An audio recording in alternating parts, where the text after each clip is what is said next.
So this is Thank you all for coming out. Really means a lot to us that you came and were part of our community. great. Absolutely. Thanks. Thanks to you for coming out.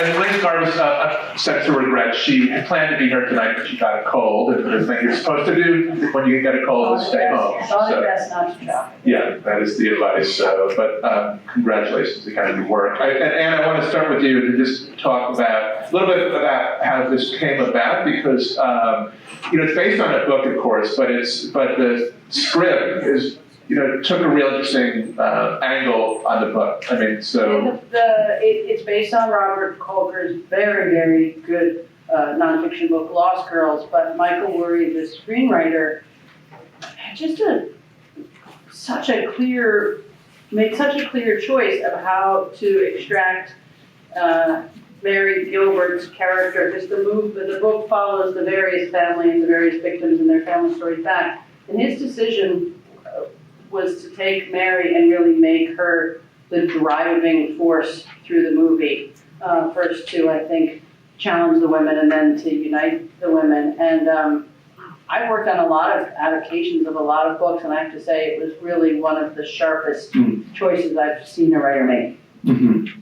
And then, so just what was the order? He came to you with the script from the project was originated by Kevin McCormick, who has a producer credit on the movie. Right. Kevin McCormick hired Michael, and he brought on Liz, and the project was at Warner Brothers, and then, as sometimes happens with these movies, didn't fit at Warner Brothers, and it moved to Amazon. I got involved at Amazon shortly after I was brought on to help produce the movie with Kevin. He was called back to Warner Brothers to become an executive.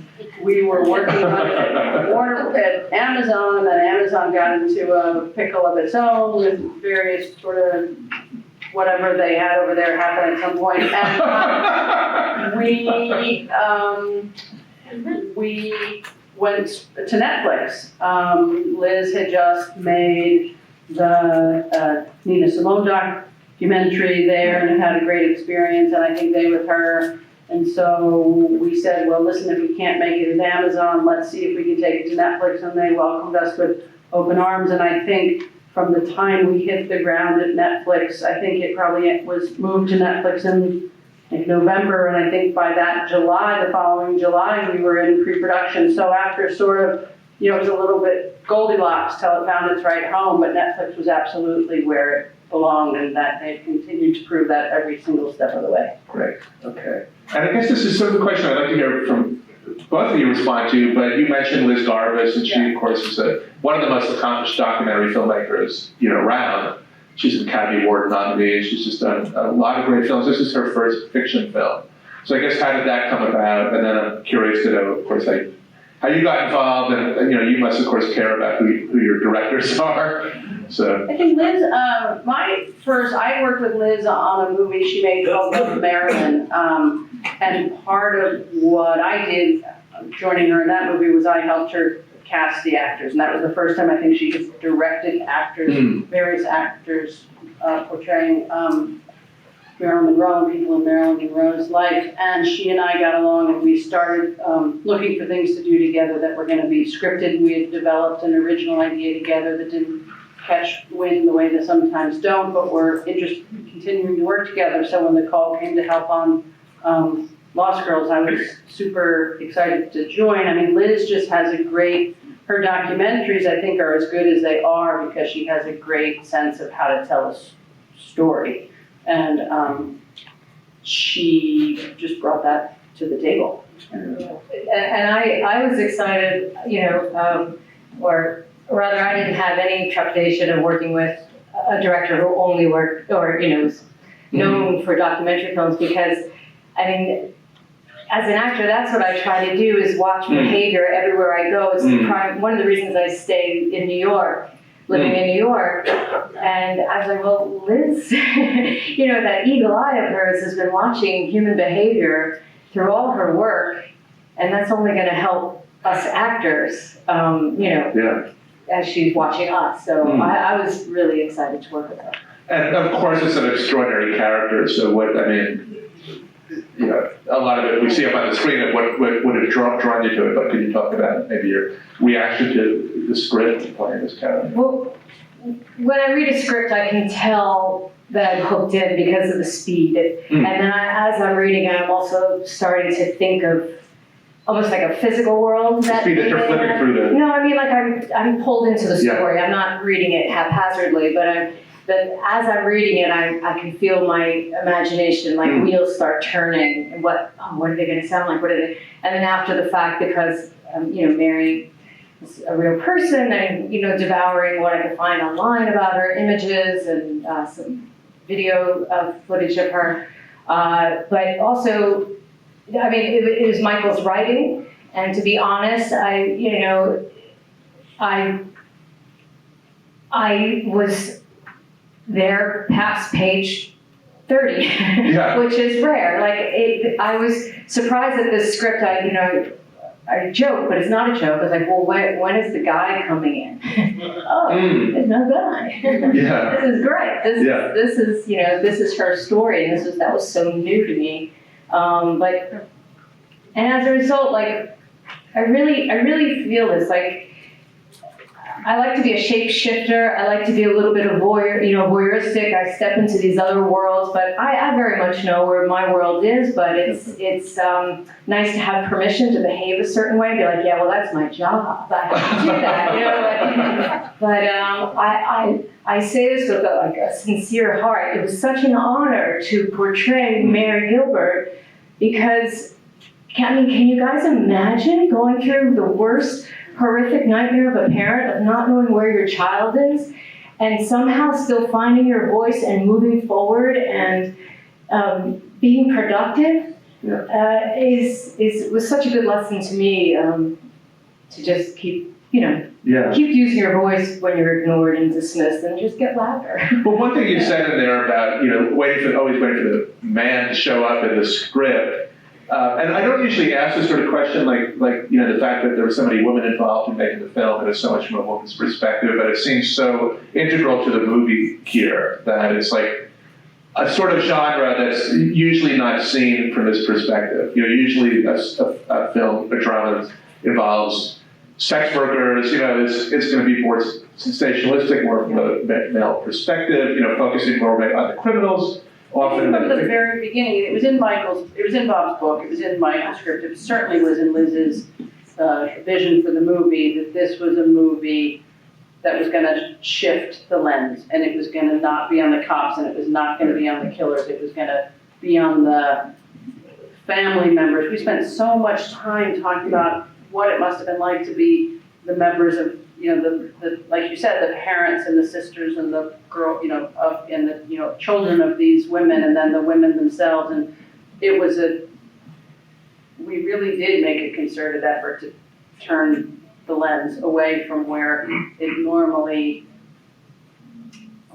points, I guess. I don't know how to say it. Yeah. Hi, I thought this was amazing. I wanted to thank you for giving a voice to the voiceless. And it's like the Me Too movement all over again. And there's just so many issues. I was looking at it from I always worked with kids who are in care, and it always ends up on the mom. And you're not necessarily a bad mom or a good mom. It's life situations, but it falls on you anyway. So I just thought everything was really, really well done. And I just can't believe that she sustained a fatal injury from her other daughter. That was like, blew me away. But thank you did a great job. Thank you. Right in front, and then we'll come down to you. Go ahead. Yeah. Did you get to meet any of the women? Liz met Mari Gilbert before she died in the early days of getting ready to make the movie. We've since gotten to meet them since we made the film. Yeah, so we met a few of the family members, Cherie Gilbert being one of them. We had a premiere in New York at the Athena Film Festival, which is part of Barnard College. And they came, they also saw a screening that Netflix set up just for the families. And they, it was very emotional. It's hard for them to watch, but ultimately they're really excited by the film because they see it as do we. We have a hope that this film, of course, we want it to be wildly successful, but to that end, we want people to be curious about it past the end credits. We want people to go home, start Googling it, maybe someone who knows someone who knows someone who has a little bit of evidence tucked away in an attic's box somewhere, because there has been no closure for this family. Even recently, by Ocean Parkway, where the remains are, and they have makeshift, crosses. That's where their loved ones' bodies were found. And New York State has just decided to pave over it to make a bike path, which bike paths are wonderful. But could we get a tree? Could we get a bench? Could we name the bike path, for the victims? Something, just some recognition. Again, bringing dignity and humanity back to the victims and their families. And making their names, keeping their names alive. These are women who had names, and to keep the names out there. And Bravo to you, Amy. Thank you. There's a credit at the very end, talks about a man named David Kennedy for his passion in bringing his story forward. Can you tell us a little about David Kennedy, who he is? David Kennedy was, I think, producing partner with Kevin McCormick when they started the project, and passed away before the movie got made, and so that credit is in memory of him. It's not a documentary, but I'm curious as to how, where it may diverge or artistic license, what was real, what wasn't, and how the families in particular may have reacted to any changes. But we worked from the facts of Bob Holker's book and general news media and information that we had out there. I would say if there is, if changes were made, it was in compression of time, probably. It took, I don't know that we feel, I don't know that we're day-to-day accurate of what happened on time, so I feel that there might have been some compression of time over the discovery of the women and how that happened. But from the closure, for example, but it is accurate that, the 1 year later they came back for the 1 year vigil, and those things are accurate. I think for the most part, and we had to pay attention to it because we were making it based on fact. We chose not to solve the crime. We chose not to find a killer. We chose to make it about these women not having their justice found, as opposed to sort of pushing it towards a conclusive procedural. So I would say we stayed very well within the facts, except potentially some, like I said, some compression of time. And as Amy said, the families, Cherie has seen it, Kim, the actual Kim, who's played by Ola Kirk, has seen it, and Amanda and Missy, and they have been, as hard as it was to see them, I think they've been grateful to see it made, and don't feel that we've done an accurate job. Just sort of along those lines, because you talked about having a feeling of documentary, and the film has such a great atmosphere. Like it feels so lived in. It of course doesn't feel like a documentary, but it has such a sense of place and so authentic in all the settings. The exteriors and the interiors. Just wondering if you could say anything about like the production and maybe sort of living through the production. We cast a pretty far net. We got as far as Ellenville, where Mari Gilbert actually was from, and then out to Long Island. We filmed along Ocean Parkway, as Amy's, where many of the victims were actually discarded. So we actually filmed very closely along that road and on the beach. We tried to film in the actual Oak Beach area, and we're not particularly welcome in those communities.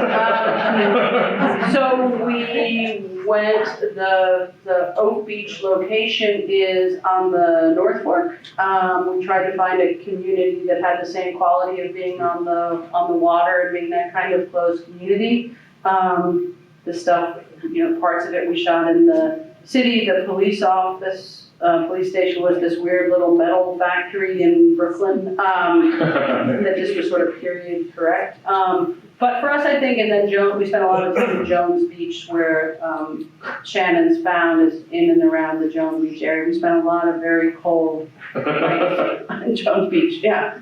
This may be one of the best based on fact movies I've ever seen. And this was a really, really big story on Long Island.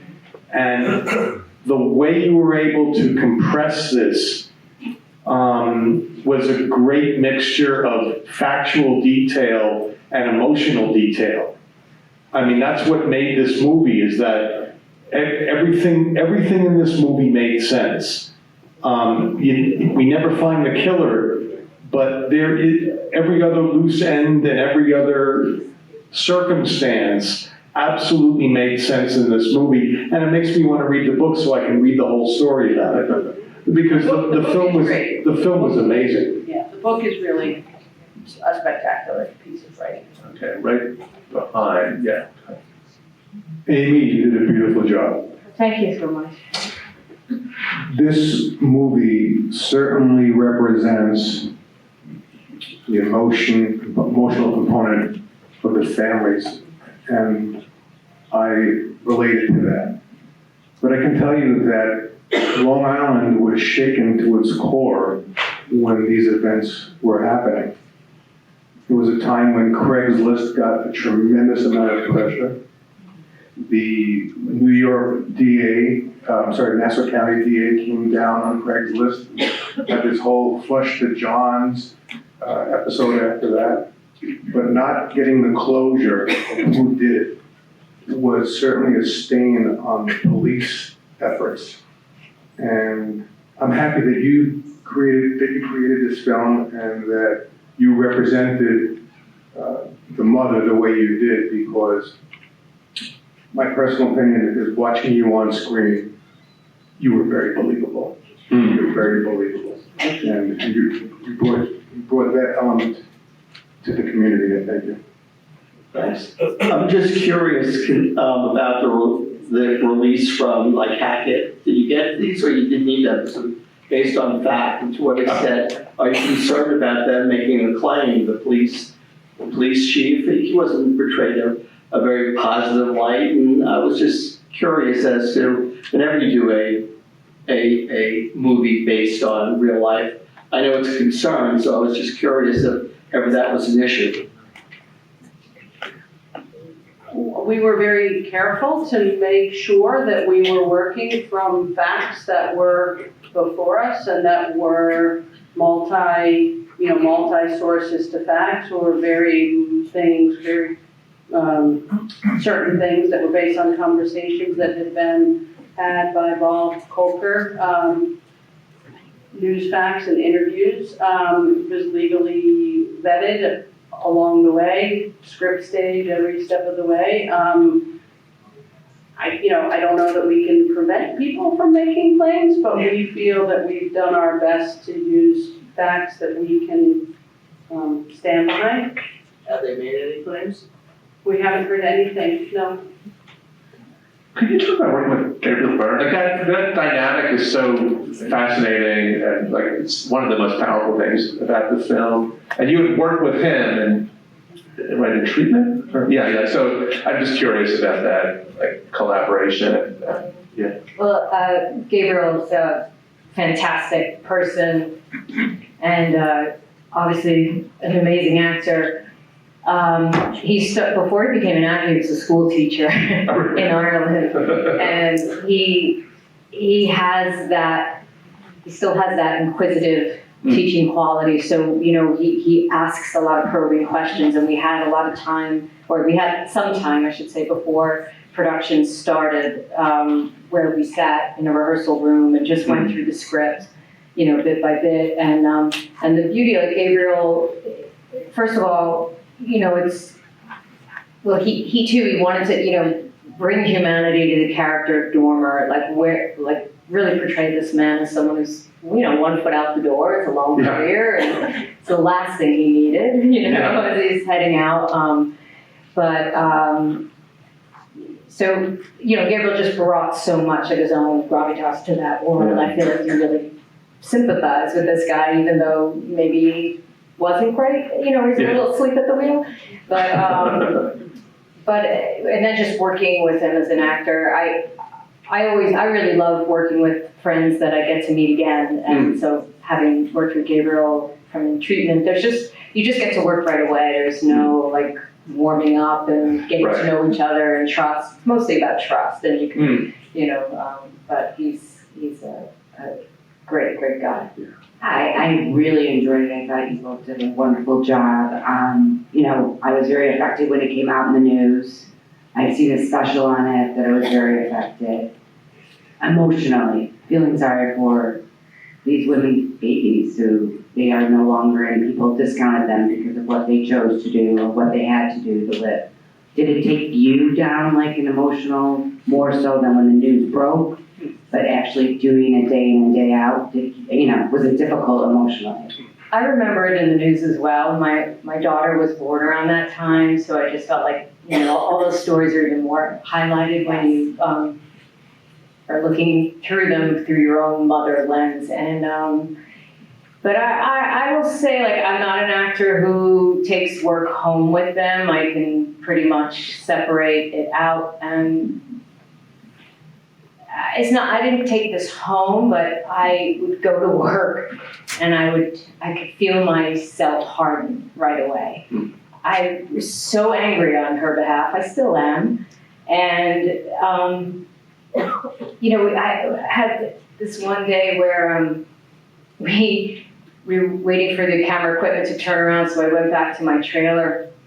We were midway through filming or something, and NPR was on the radio, and I walked in and I just heard, Suffolk County Police Department, court order to release the Shannon Gilbert 911 phone, call. And I thought, I'm losing it now. I've gone too deep. What is happening? But sure enough, that was, and almost a year ago, this was an actual thing on the news, and they have yet to release this 911 phone call, even though it was court ordered. So,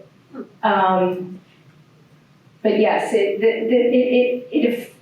when you play someone that really existed, and then someone who existed and had as hard a time as Mari did, and then to have that outcome with her own daughter is heartbreaking. It really is. But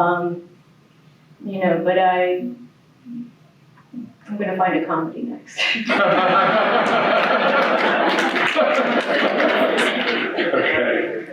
I think it was constant. There was a constant question. I think we would say, we're not very far from New York City. We're not very far from New York City. These bodies are right by the side of the road. They shouldn't have been very hard to find.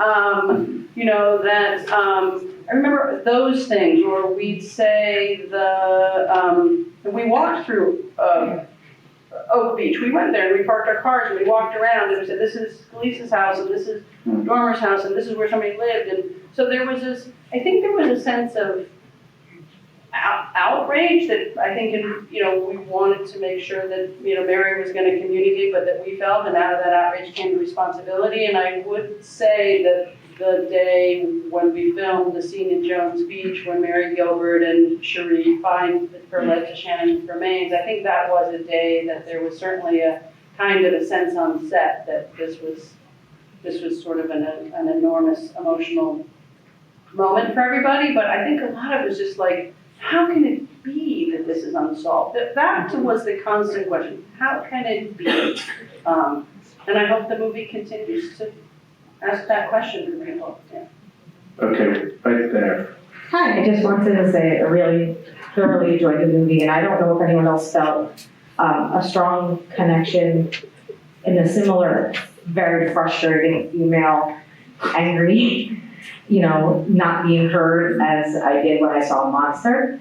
I had that same feeling. I'm sure you guys did too. I mean, I hate to say it, but I'm angry at the police for treating, I know, she was a prostitute and she was on Craigslist, but I feel very angry that people don't take women's voice seriously. Did you feel that? Did you find that? I know you said that you felt hard when you got on set. I mean, it's hard to not feel that. Yeah, I agree. It's hard. And again, this film, even by working with a female director, I started, I felt more collaborative on set. It's like, oh, that feels good to share my ideas. And again, like, not to kick any, like, of the amazing male directors I've worked with under the bus. Like, we women, we just want to stand next to you. We may take the lead at some point, I'm sure we will, but we're not looking to get rid of, men and male directors and male writers, but, we do have a lot to say. I was thinking about this today because, it is of the time, like this film, and here's a woman who's using her voice and being heard, and a woman, and I long for the day where our movies, as wonderful as I really believe this film is, that's not our story. That it's about, we're not saying like, oh, here's a story about a powerful woman who comes out of a bad marriage or comes out of and it's just like, oh, here's the story. The three female leads of the story discover the cure for cancer, and then they, it's such a. I want to see this in the rearview mirror that it's, no longer necessary to make so much noise about it. But we do have to continue making noise, because we'll, yeah. So use that anger. Great.